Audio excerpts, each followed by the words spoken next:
এটা একটা মসজিদ, হ্যাঁ, মানে ভিতরে নামাজ হয়, এখনো হচ্ছে, দু একজন করতেছে, বাট আমার চোখে যেটা পড়লো এটা হচ্ছে এই যে দেখেন মসজিদের বাইরে উনি তো পশ্চিম দিকে ফিরে নাই, উনি অন্যদিকে ফিরে একটা মহিলা নামাজ আদায় করতেছে। আমি আসলে মানে বুঝতে পারতেছি না ঘটনাটা কি, মানে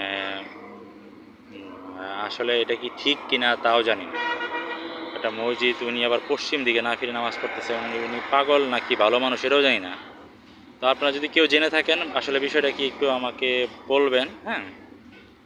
আমি আপনাদের কাছে এই জন্য ভিডিওটা আপ দিলাম আর কি, হ্যাঁ। ওকে, আল্লাহ হাফেজ, দেখা হবে, আসসালামু আলাইকুম। আমি আসলে কনফিউশনে আছি, তাই ভিডিওটা পোস্ট করতেছি।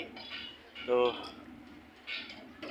জানি না, দেখি ভিডিওটা আপনারা দেখেন, দেখে বলেন কী হয়।